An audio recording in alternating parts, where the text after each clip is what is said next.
satu, perkenalkan saya Taufini Anliza. Saya merupakan salah satu bagian anggota dari kelompok 2, yaitu yang beranggotakan ada Firmansyah, Muhammad Hidayat, Parwazi, Ansaran Fauzin, dan juga Jaya. Ini saya akan mempresentasikan hasil kerja kelompok kami, yaitu tentang teori manajemen perubahan dari mata kuliah manajemen perubahan dengan dosen sebelumnya, yaitu Dr. Retno.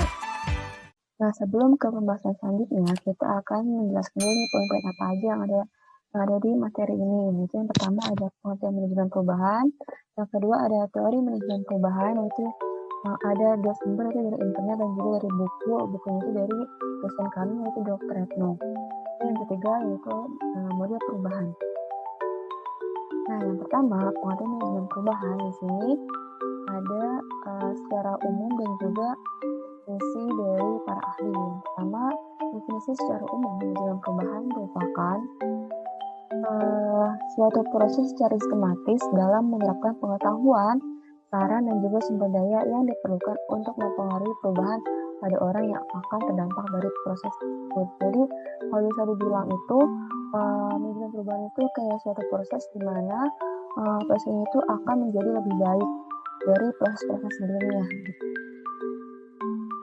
Ini yang kedua, definisi manajemen perubahan menurut para ahli.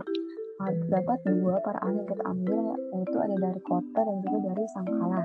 Dari Kotter itu ia menjelaskan manajemen perubahan merupakan suatu pendekatan untuk mengubah individu, tim, dan juga organisasi kepada kondisi masa depan yang diinginkan. Dan menurut Sangkala, manajemen perubahan merupakan teknik yang digunakan untuk menciptakan dan mendukung perubahan dalam suatu organisasi. Lanjut. Nah, di sini ada kesimpulan ini kita ambil dari bimbingan kelompok kami, yaitu menurut kesimpulan dari kelompok kami tentang manajemen perubahan merupakan suatu proses sistematis untuk melakukan sesuatu yang berbeda dan menuju ke arah yang lebih baik lagi bagi per orang maupun bagi organisasi. Yang kedua, teori manajemen perubahan. Teori manajemen perubahan ini terdapat pada teori force file itu dari Kurt Lewin, itu ada teori motivasi itu dari teori Beckhardt and Harris. Terus yang ketiga itu ada teori proses perubahan manajerial, itu dari teori Beer et al. Nah, teori force file itu dari Kurt Lewin. Menurut Kurt Lewin, perubahan terjadi karena munculnya tekanan-tekanan terhadap organisasi, individu maupun kelompok. Nah, dia juga berpendapat terdapat 3 langkah dalam mengelola perubahan, yaitu terdapat unfreezing, changing, dan juga rebracing. Nah, 3 langkah mengelola perubahan itu udah saya sebutin ya.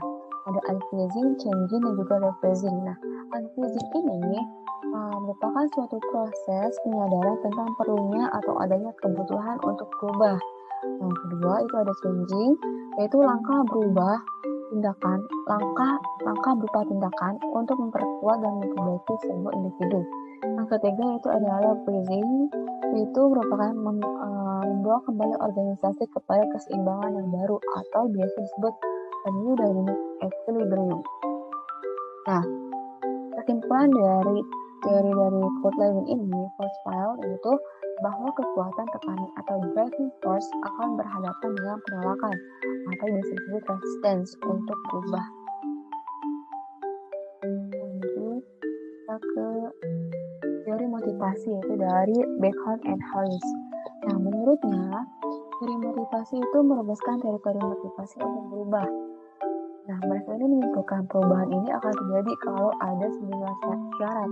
Syarat ini mereka membuat dari syarat A, B, dan juga C, D. Nah, syarat A merupakan manfaat dan juga biaya. Manfaat yang diperoleh lebih besar daripada biaya perubahan, itu artinya. Yang B itu ketidakpuasan adanya yang B itu ketidakpuasan.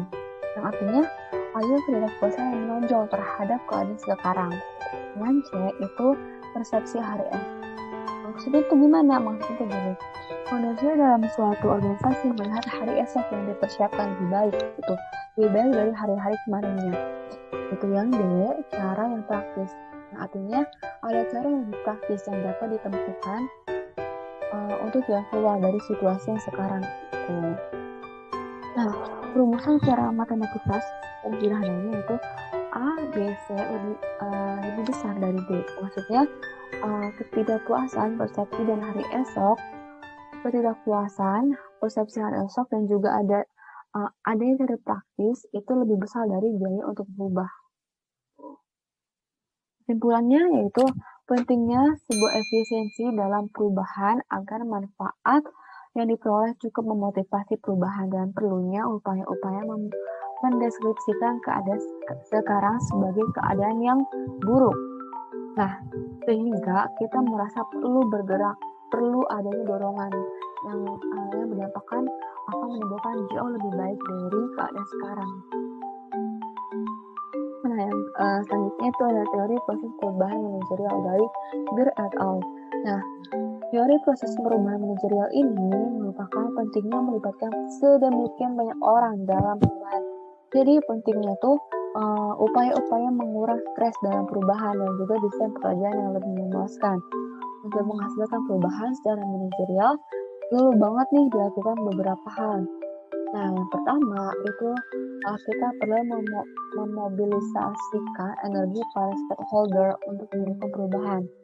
Dengan cara apa? Dengan cara melibatkan mereka dalam menganalisis dan mendiagnosis masalah-masalah yang menghambat daya saing organisasi atau sebuah perusahaan. Nah, cara kedua yaitu mengembangkan visi serta strategi untuk mengelola dan menghasilkan daya saing yang positif. Yang terakhir yaitu mengupaya konsekuensi terhadap visi baru sehingga visi diterima sebagai kebenaran dan dikerjakan tanpa tantangan. Nah, selanjutnya itu adalah teori evolusi. Nah, teori evolusi ini perubahan yang memiliki arah tetap dan dialami setiap masyarakat. Nah, teori evolusi ini terdapat beberapa kategori. Yang pertama, ada unlinear theories of evolution. Yang kedua, ada universal theories of evolution. Yang ketiga, ada multilinear theory of evolution. Nah, kategori teori yang evolusi yang digunakan yang pertama itu kan jadi ada unlinear theories of evolution ini merupakan manusia dan masyarakat termasuk kebudayaannya akan mengalami nih perkembangan sesuai dengan tahapan-tahapan tertentu dari bentuk yang sederhana ke bentuk yang kompleks dan akhirnya sempurna gitu. Terus yang kedua, ada universal theories of evolution. Nah, perkembangan masyarakat tidak perlu melalui tahapan-tahapan tertentu yang tetap gitu. Yang ketiga, yang terakhir itu ada multilinear theories of evolution.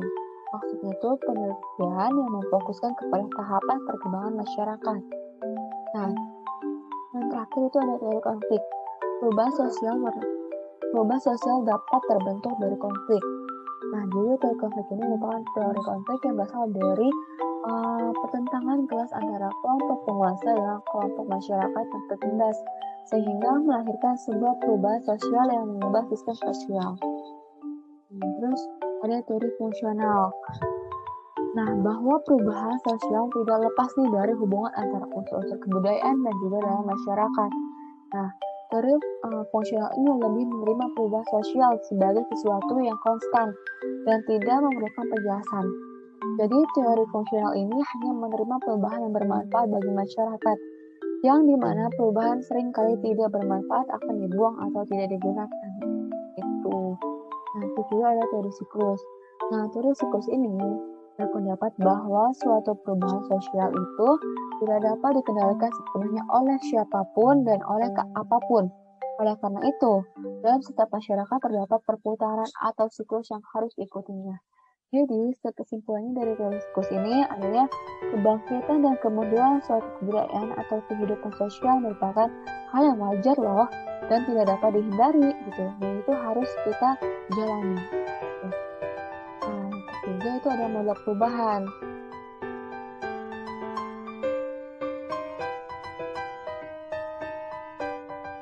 Nah, model perubahan ini yang pertama itu ada model perubahan lain.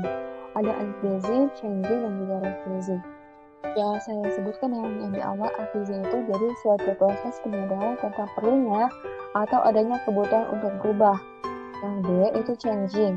Langkah berupa tindakan untuk memperkuat dan memperbaiki sebuah individu. Yang C ada rephrasing, membawa kembali organisasi kepada keseimbangan yang baru atau biasa disebut a new dynamic equilibrium. Yang B itu ada mulai perubahan siagi. Apa sih mulai perubahan siagi itu? Mulai perubahan siagi itu proses perubahan tidak hanya menyangkut perilaku SDM, atau biasa disebut sumber daya manusia. Terdapat beberapa komponen sistem dalam proses perubahan dan jumlahnya. Pertama, adanya kekuatan untuk berubah. Dua, mengenal dan mengidentifikasikan masalah. Yang ketiga, ada proses penyelesaian masalah. Yang keempat, mengimplementasikan perubahan.